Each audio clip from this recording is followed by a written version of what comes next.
Oh my god, guys, we got our Coke Zero. Let's get it. I was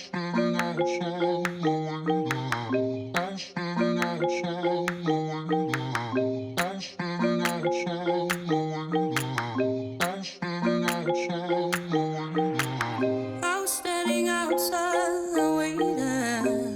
waiting for you. You were always taking time, baby, playing it through. I was calling out your name, with my eyes on the wall.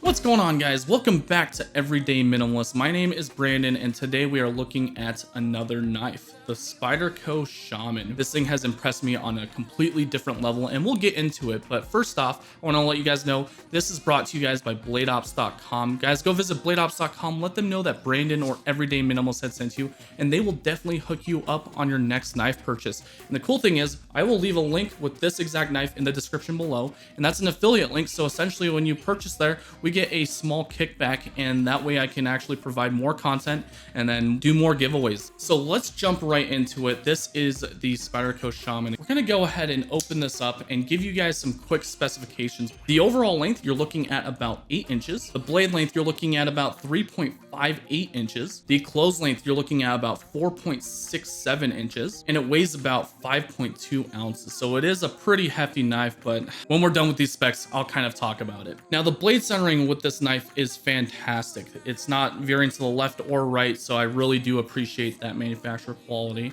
This is going to be made in the Golden, Colorado factory, so here in the US. So this is going to have a black DLC coating, which just makes that aesthetic look absolutely fantastic. The blade shape, you're looking at a drop point blade with a full flat grind, and it is going to be outfitted with the S30V steel. If you've been watching my channel, then you know that I absolutely love the Para 3. I don't go anywhere without it. Fantastic knife, and this is just like kind of the big brother to it. The handle itself is going to be made of G10, and this G10 is actually really different than the Para 3 or any other G10 that I've actually experienced from Spyderco. It has kind of like a softer texture to it. It just feels really good in the hand. So aside from those really good G10 handles, you do get a blacked out pocket clip that is going to be 4-way adjustable, so you can carry it in a tip up, tip down format, or switch it over to the other side and have a left-handed knife.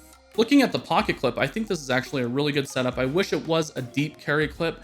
There is going to be a hole for your lanyard or paracord if that's your thing. Now that we've got all the specs away, let's actually talk about the knife. So in terms of aesthetic, this is actually way different than any of the other Spyderco knives I've reviewed or looked at. Above the Spidey hole, you do get kind of a ridge. For example, here's the Para 3. The Para 3 has this ridge, and that's kind of what like veered me away from Spyderco originally. I've grown to get used to it, but yeah, not having that, it just makes it look so much cleaner in my opinion. As you guys know, I'm a photographer, and I've already posted a few pictures of this specific knife. So if you guys do want to see that, go to my Instagram profile. It's just going to be every.day.minimalist, and then you guys can see all my pro looking shots there. This knife was a lot easier to take pictures of because of its symmetry. And I think this is the sexiest Spyderco knife that I've handled so far. Here's the knife in my hands. Ergonomically, this thing is fantastic. There's no hot spots or anything like that.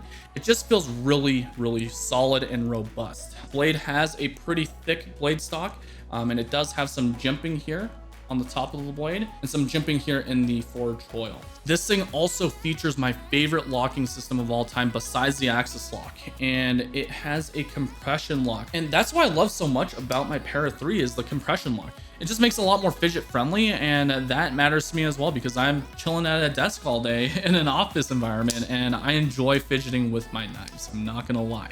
In terms of the factory edge, this thing is insanely sharp. I feel like you can just cut rope all day, zip ties, packages, whatever it may be, and this will be able to handle it. You can even use this thing as an outdoors knife just because of how robust it feels in the hand. Guys, if you haven't handled one yet, I definitely suggest that you guys go do that. So there aren't really a ton of negatives to this knife. The only thing is it's heavier than what I'm used to, but you get that with a more full-size EDC knife. And that's not really even a negative.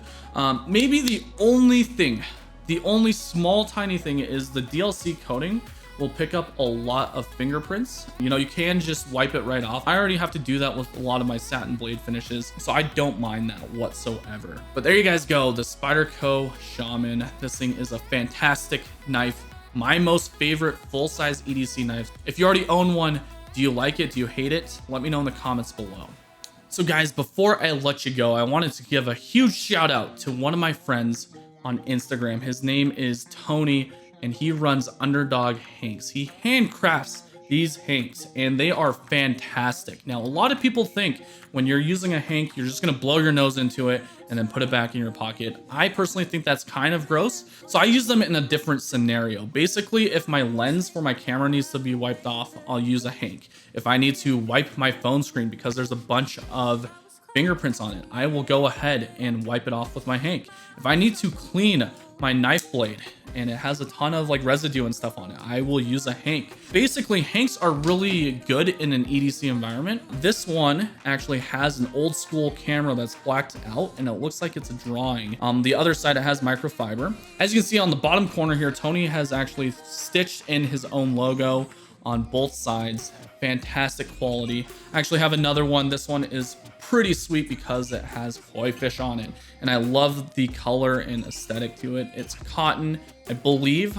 Tony, if you're watching this, just let me know in the comments below, but I use both of them all the time. One stays in my camera bag, one stays in my pocket, just in case I need it.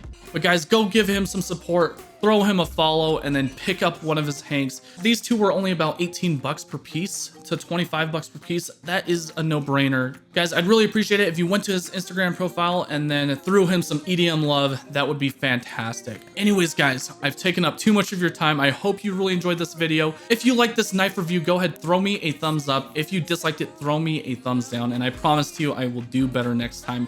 If you want to see more EDC content and knife content here on YouTube, go ahead and hit that subscribe button, ring that bell icon so you know when that next video is live. Thank you guys so much for dropping by, and we'll catch you on the next one. Peace out. Damn, this guy is so loud. We're moving, by the way, into a new studio, so that is no longer going to be a thing.